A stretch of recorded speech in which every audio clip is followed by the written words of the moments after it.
and joins us once again from Amman. James, thank you once again for joining us. Yet more difficult circumstances to be discussing the situation, and indeed terrible circumstances for the people in Gaza. Yeah, heartbreaking. It's hard to now capture that we've hit this point. Some people say it's not surprising given just the ferocity of the attacks and so on that's been going on for more than a week. What we do know is that this was an operational hospital. This was functioning. Patients, doctors, health caregivers, a lot of displaced people, because 500,000 people have been told to move from one part of Gaza to the other.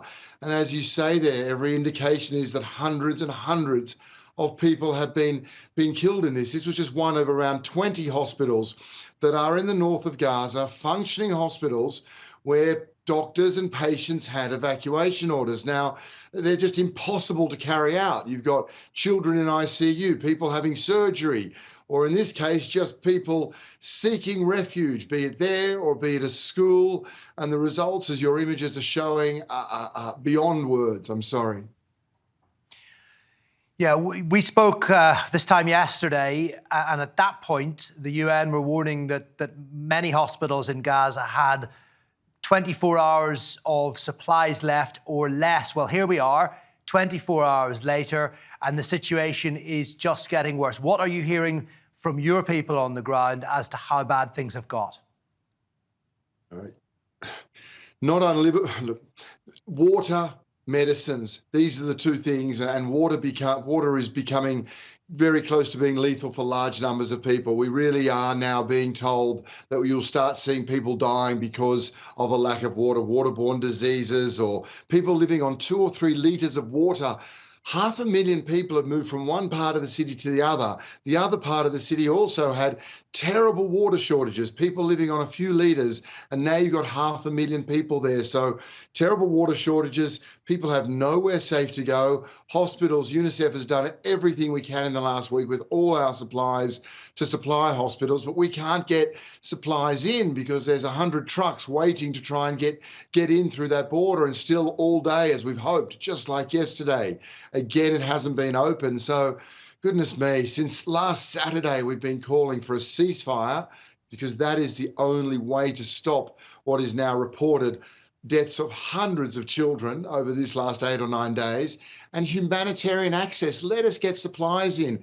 Let people get water. Let basic decency and humanity prevail.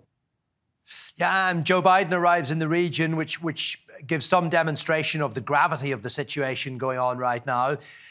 He will have a number of priorities, and those will have changed as a result of the events of today. But clearly, clean water, supplies, and some sort of resolution regarding that border crossing at Rafah. Is that the key to solving this in the short term? In the short term, absolutely. And there's no doubt as well that the president, in the same way that UNICEF has been, he'll also be looking to get those, whatever the number is, 199, is the latest number I hear, hostages, Israelis, including children, somewhere in Gaza. Let's get them immediately, unconditionally back to their families, to their loved ones. And yes, as you rightly say, let's have a ceasefire. This will only be a long-term political solution. Those people in power now need to step back because they're dragging a lot of children who have no responsibility, no matter where they are children.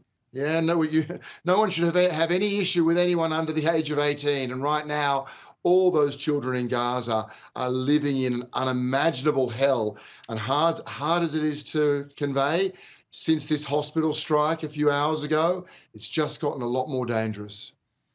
Yeah, and the untold long-term damage is another problem to be dealt with on another day. James, we thank you very much indeed for joining us once again here on TRT World. Appreciate that.